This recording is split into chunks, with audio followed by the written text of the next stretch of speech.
Kebijakan LMKN mengundang kontroversi dan mengundang polemik bagi sejumlah pelaku usaha, di mana para pelaku usaha diwajibkan membayar royalti kepada pencipta dan pemilik hak terkait. Terkait hal tersebut, kini banyak pelaku usaha yang memilih memutar suara alam sebagai alternatif karena takut dikenakan pungutan royalti saat memutar lagu-lagu milik musisi Indonesia. Musisi Anji menyoroti kebijakan lembaga manajemen kolektif terkait suara burung yang kerap diputar di ruang publik. Ia mempertanyakan kejelasan pihak penerima royalti atas ambience atau suara burung yang diputar.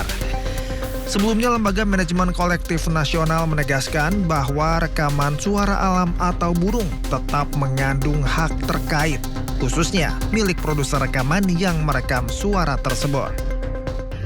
Nah, jika itu didengarkan secara alamiah dan langsung dari sangkar burungnya, ya, tidak ada perekaman di situ, maka juga itu tidak berubah royalti. Tetapi bila mana ada fiksasi musik di situ, ya, yaitu fiksasi itu mengacu kepada merekam karya musik yang bisa dilihat dan didengar. Nah, jika ada fiksasi, maka di dalam sebuah karya rekam itu ada perlindungan hukum. Nah, siapa-siapa yang punya hak di situ? Yang punya hak itu adalah pencipta atau pemegang hak cipta. Sementara itu, meskipun suara itu bukan musik yang diciptakan komposer, namun jika bentuknya adalah rekaman fonogram yang diproduksi oleh seseorang atau perusahaan, maka tetap masuk dalam ruang lingkup perlindungan hak terkait. Hal tersebut diatur dalam Undang-Undang Nomor 28 Tahun 2014 tentang Hak Cipta. Berakhirlah sudah semua kisah ini dan jangan kau tangisi lagi. Sekalipun aku takkan pernah coba kembali padamu. Sejuta kata maaf terasa kan percuma. Sebab rasaku telah mati untuk menyadarinya. Ya, ketemu lagi nih tadi. Itu adalah apa judulnya? Tapi bukan aku. Tapi bukan aku. Iya. Ini lagu ini sebetulnya cukup lawas ya, tapi sampai sekarang 2007 nih. 2007. Sudah berapa tahun? 2007 mau 2027. Ya. Udah lama banget, tapi masih sering didengar ini memang di kafe-kafe, ya, di momen sebagainya gitu. Ya. Masih agak sedih kalau tadi denger dapat royaltinya 400.000. Ya. Tapi sudahlah, tapi itu bukan aku kan. Dan ini di streaming platform ya, di salah satu streaming platform untuk lagu-lagu saya di Krispati, ini paling tinggi populernya, 168 juta. Streamingnya sampai hari ini. Tapi itu perhitungan berbeda ya kalau streaming dengan ya, beda-beda. Itu kan bicaranya masalah performing di dalam mechanical digital. Kalau itu ada aman lah itu, ya? aman. Yang nggak aman yang performing. Dibawain di mana-mana ini. Yang ditagih oleh Walmi sama Xiaomi itu. Iya, LMK performing lah. LMK performing ya, gitu. Sejauh ini sebetulnya apa sih Bang, kalau kan udah cukup lama kalau nggak salah si LMK, yang bukan LMK ya, LMK kan baru 4 tahun, LMKN itu baru 4 tahun.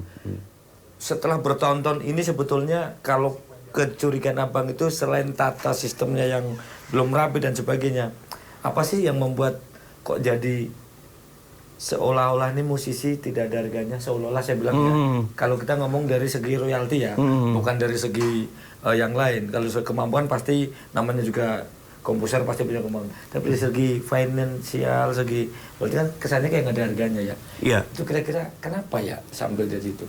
Kalau saya melihat mungkin pertama kedudukan hukum dari LMKN ini juga kan tidak pernah dijelaskan. Artinya yang tadi saya bilang di segmen-segmen sebelumnya, ada sebuah kuasa atribusi yang dilakukan dari LMK kepada LMKN tanpa melibatkan komposer.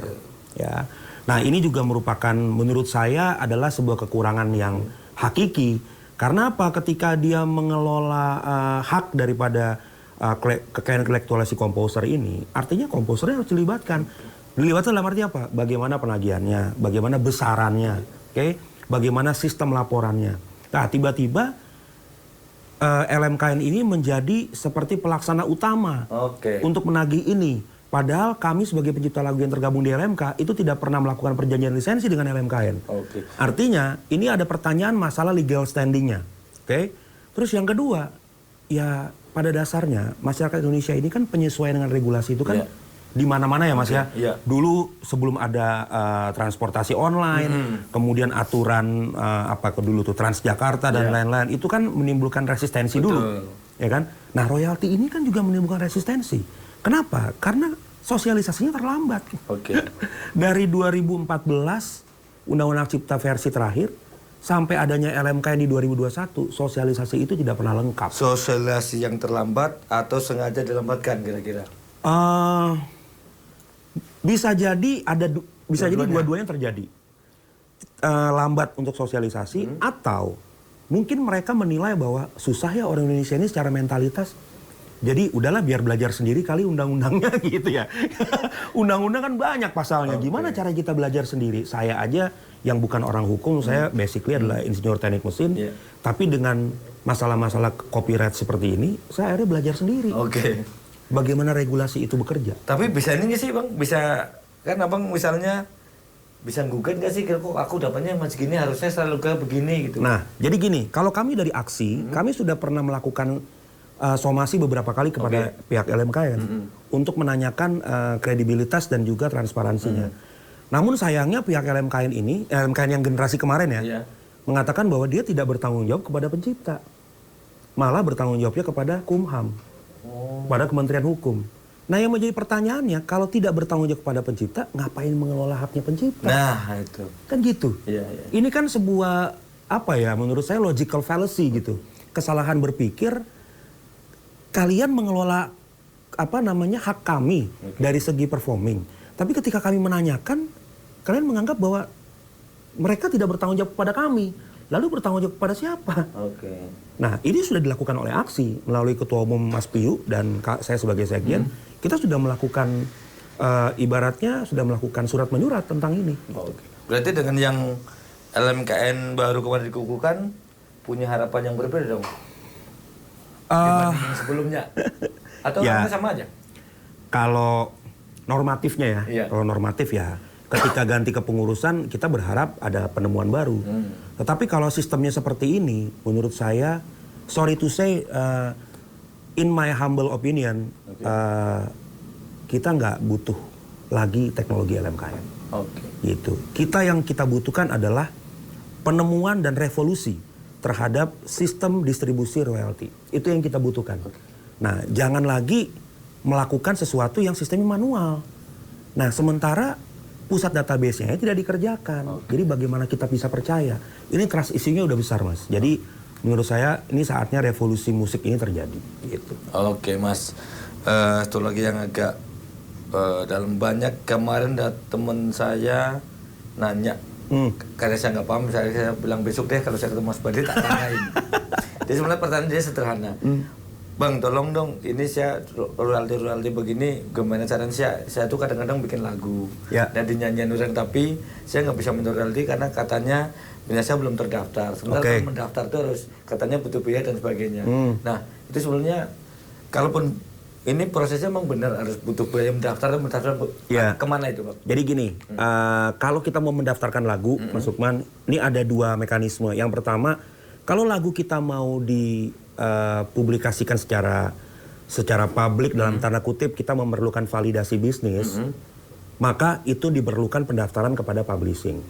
Publishing itu ada di mana sih? Publishing itu ada di label-label rekaman.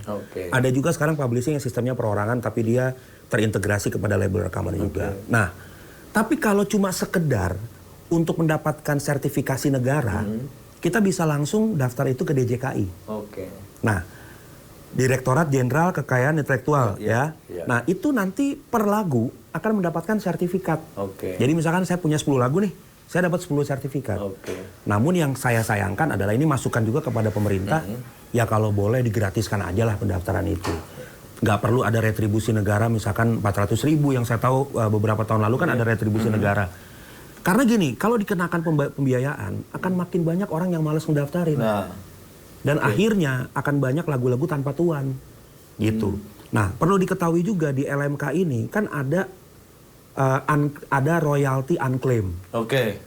Jadi misalkan nih, Mas Lukman punya lagu, Iya. tapi Mas Lukman ini bukan anggota LMK. Oke. Nah, LMK ini bisa tetap nagih lagunya Mas Lukman. Nah. Selama Mas Lukman nggak jadi anggota LMK, lagunya Mas Lukman tetap bisa ditagih, tetap bisa diambil tuh. Oke. Tapi itu masuk ke cadangan yang namanya unclaim royalty. Oke. Unclaim royalty ini adalah royalty yang tidak diklaim oleh member-member yang tidak mendaftarkan ke LMK. Nah, ujungnya duit unclaim itu kemana? Ditabung selama 2 tahun. 2 tahun. Setelah 2 tahun? Kalau tidak diklaim, maka dibagi rata dengan member yang ada. Oh gitu. Nah, artinya member-member yang tergabung pernah menerima hak yang bukan lagunya. Iya dong? Iya, betul. Karena betul. lagunya Mas Lukman Betul. bisa terbagi Betul. oleh member-member yang ada. Nah, disinilah letak kelemahan sistemnya. Kalau kami di Aksi, kami jelas, aplikasinya jelas. Oke. Kami hanya mengkoleksi member yang tergabung dan mempercayakan lagu-lagunya kepada digital direct licensing. Jelas, mandatnya jelas, pemahamannya jelas, distribusinya juga jelas. Mas Bade, kalau tadi Mas Bade minta kalau perlu yang didaftarkan di hak kekayaan intelektual itu digratiskan itu, saya ya mungkin ini mudah-mudahan bisa dengar lah ya, bermanfaat ya. Nah, saya akan tanya lagi soal ini aja, LMKN tadi. Musisi itu memang harus mendaftarkan semua ke situ ya, karyanya. Di dalam Undang-Undang Hak Cipta sebenarnya tidak ada kata wajib. Hanya ada redaksi yang mengatakan bahwa untuk mendapatkan haknya secara royalti tadi ya, performing dan lain-lain, maka pencipta lagu bergabung kepada LMK. Namun tidak ada kata wajib. Kalau kita benchmark ke luar negeri, bahwa LMK di luar negeri, contohnya misalkan ESCAP, BMI, PRS itu di Amerika, Inggris, dan Komka juga di Korea. Mereka itu punya yang namanya option out. Option out itu artinya si pencipta lagu ini bisa memilih mana sih yang dia percayakan ke LMK ini. Apakah dari mekanikalnya, apakah dari performingnya, apakah dari mananya. Nah, kita diberikan keluasan atau kebebasan memilih apa saja yang bisa ditagih. Nah, harusnya dengan benchmark tersebut, maka sebenarnya si LMK di Indonesia ini harusnya bisa berkaca dari situ. Bahwa pencipta lagu tidak bisa dibatasi haknya untuk dikelola oleh satu entitas. Jadi saya kok ngerasanya jadi entitas ini jadi dalam tanda kutip jadi penguasa baru di dalam karya cipta. Padahal karya cipta itu melekat kepada pencipta loh. Bukan kepada kelembagaan. Jadi dalam kata lain, Mas Bade merasa diperalat nggak sama mereka? Kalau diperalat secara negatif tension, mungkin saya tidak pernah merasa diperalat. Tetapi saya merasa hak saya dikerdilkan. Kenapa dibilang dikerdilkan? Karena harusnya saya sebagai komposer bebas untuk menentukan lagu saya mau dipakai siapa, mau ditagih kemana, caranya bagaimana. Bukan berarti ketika saya bikin jangan lagi, otomatis saya publish ke publik. Itu menjadi milik masyarakat. Itu adalah pengertian yang salah. Public domain itu bukan itu pengertiannya. Gitu. Baik, ini tadi dari sisi musisi. Sekarang saya akan menyampaikan pertanyaan kepada musisi dari sisi bukan musisi.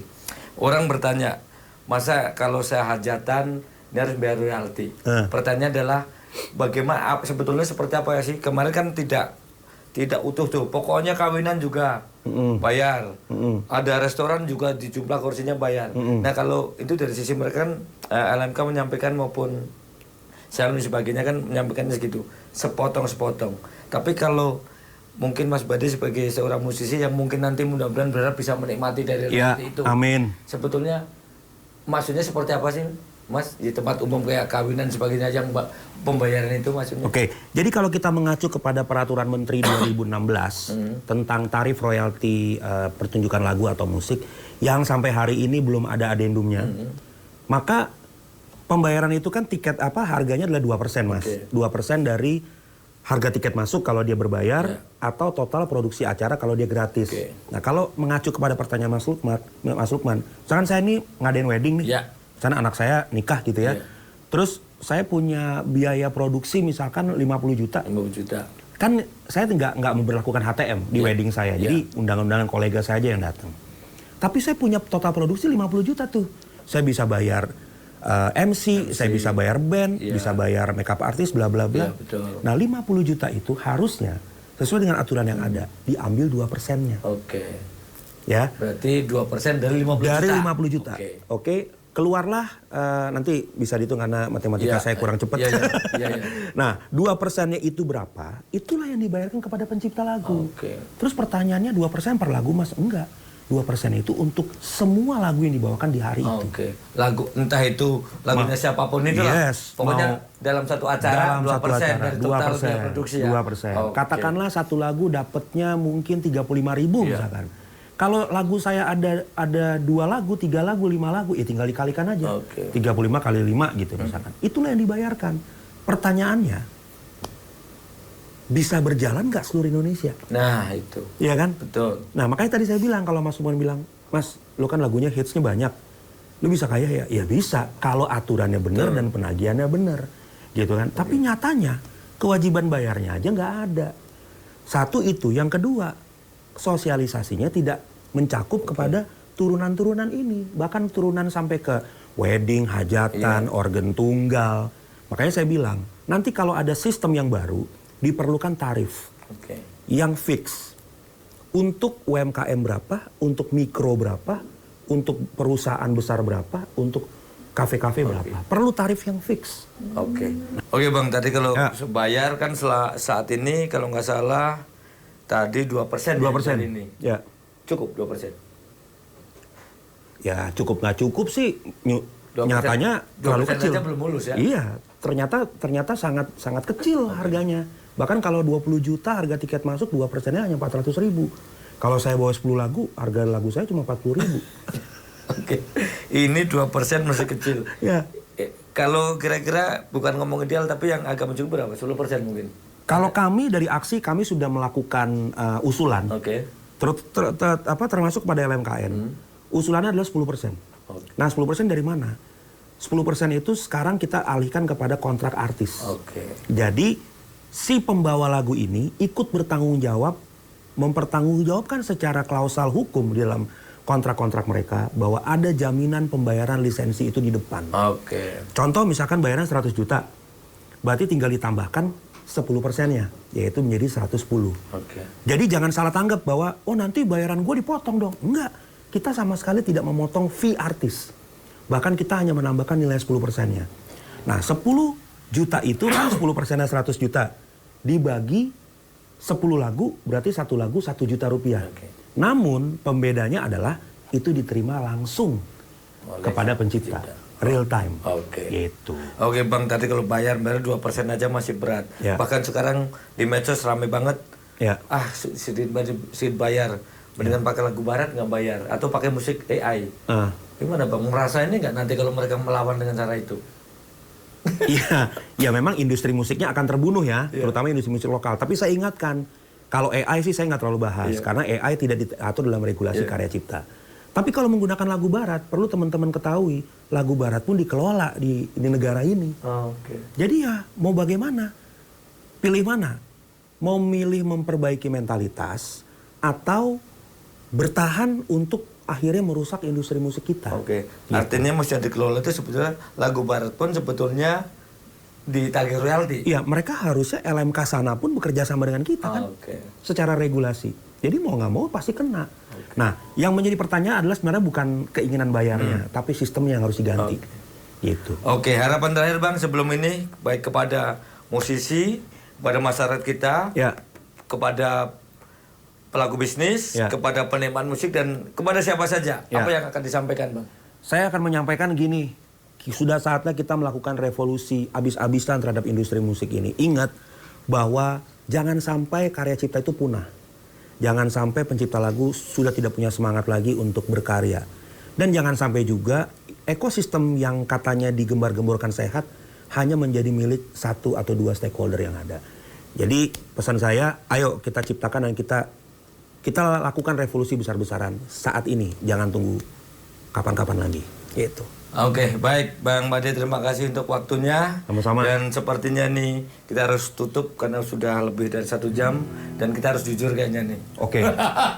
Nih, terima kasih pemirsa Oke. untuk kebersamaannya bersama Ini saya. berarti gue nyanyi nih? Ya harus Nyanyi dong. refnya ya? Oke. Dengan Bang Bade Krispati.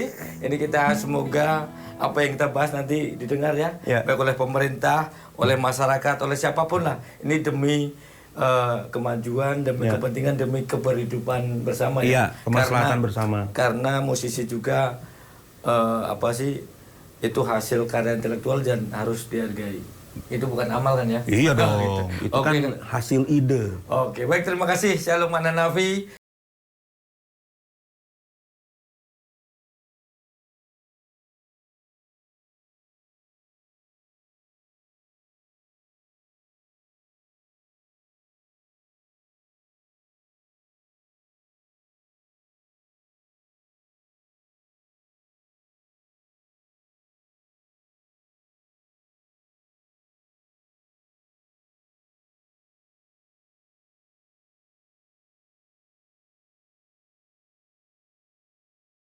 One and one. Thank you. Thank you.